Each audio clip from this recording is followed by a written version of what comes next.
right now we're in the kind of the peak time of the southbound migration of the Pacific gray whale.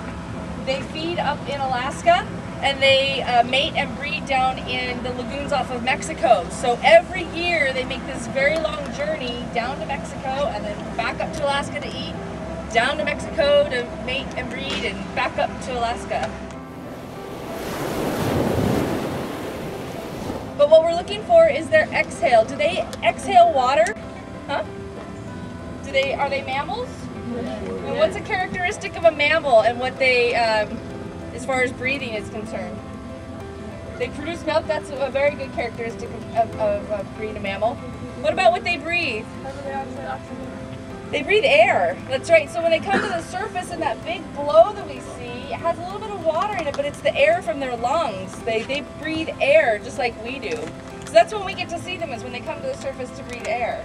When we're out there on the water and everybody's in different places on the boat, it's going to be really hard for me to get to tell you, oh, I see a whale over there, right? What is over there? So we're going to use the boat like a face of a clock.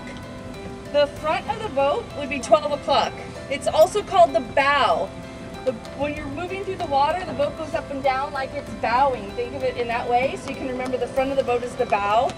The back of the boat is this, what is it? The stern, exactly. It's very solid. It's where the engine is. It's moving through the water, very solid. It's the stern of the boat. It's also the 6 o'clock, right? And then on the right-hand side, 3 o'clock, and then the left-hand side is 9 o'clock. Now the left-hand side of a boat is called port, the port side of a boat. And it's easy to remember. It's 4 letters, ends in T. The word port, just like left, right? The port side is the left side. The right side is the starboard side. It has nothing to do with the word right. I can't make that connection. You'll just have to remember it's not port. It's not left. It's the starboard side. Killer whales are all one species, but in the Antarctic, there's 3 different ecotypes, they call them. And all these 3 different ecotypes look a little bit different, and they all feed on different prey. Some feed on seals and sea lions, some feed on fish. Some whales of some species can stay down, what, 45 minutes? Half hour? Close to 2 hours, actually. Yeah. The record. So on their skin will grow barnacles, and this is how they can identify Oh, it's just, them. oh, look at that. Right there.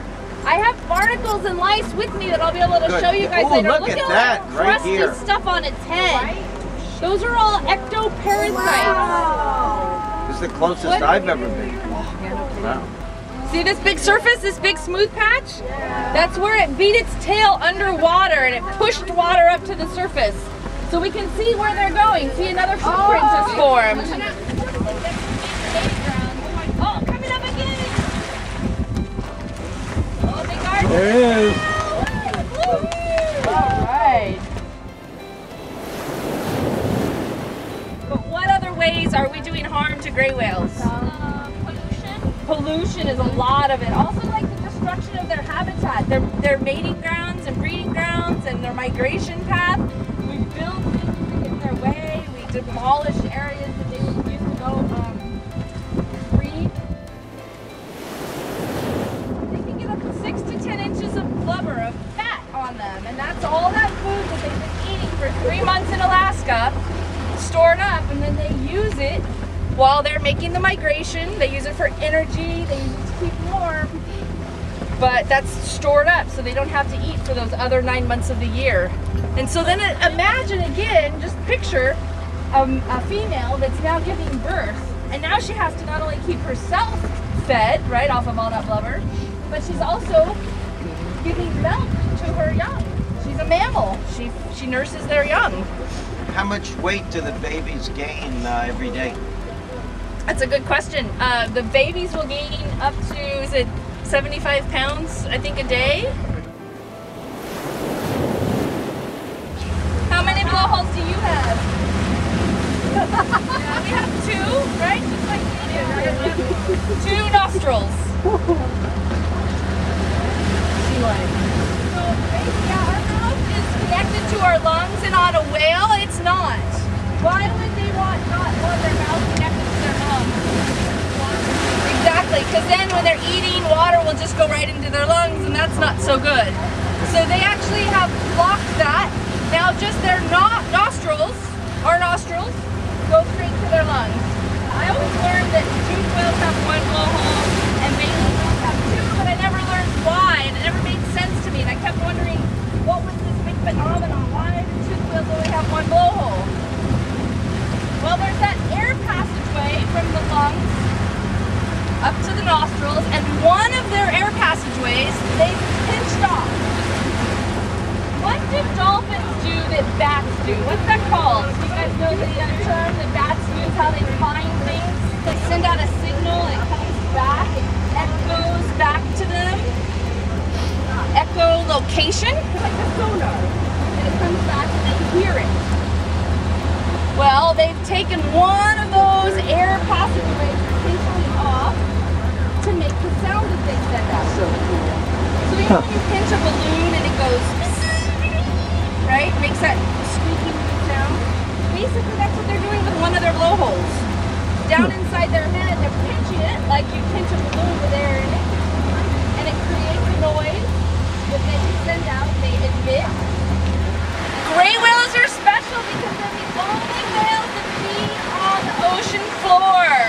They're literally mud suckers. But they're not eating the mud, they're eating the little animals and critters that live down in the sand. What type of critters live down in the sand? In the mud. What's that? Worms? Yep. Micro animals. There's micro animals, but they're more after things that are not quite too micro. What's that? Plankton. Plankton's up in the more in the water though. What else lives down in the mud? Shrimp? What's that? Shrimp? Shrimp? Thank you very much. Are shrimp and crabs live down in the mud? Yes. There's actually a specialized crustacean, which is shrimp and crab type of crustacean, called amphipods. We have some amphipods up here as well. But up in Alaska, the ocean floor, it's very shallow. And it's full of amphipods, types of crustaceans, little shrimp-like animals, and tube worms. And they eat the tube worms and these amphipods by going down and they roll over on their side and they open their mouth and that causes like some suction. They open their mouth very quickly and pull mud up into their mouth. And then they close their mouth and they squeeze their lower jaw shut and it forces all the water and mud out of the face. Does that let out those amphipods and tube worms? No, exactly. It catches all the critters, but it lets all the dirt and water out. Anybody know what this stuff is? Krill. This is what blue whales eat, and they eat it by the tonful. This is gray whale baleen. It's very coarse. Remember, they're eating from the mud, right? They're sucking up stuff out of the mud, so it's very coarse, so it doesn't get damaged very easily. You figure if they're sucking up much of rocks and dirt, it doesn't want to get too damaged. Plus, the things that they're eating are pretty good size, so it doesn't need to be really fine to catch tiny microplankton. So I'll pass this around. You notice that they have many plates. They actually have 130 to 200 plates on each side. So right here you're seeing 4 of what's normally, 150 or so on each side, okay? I'll pass that around. The longest baleen of any species is a right whale, and it's actually 14 feet long.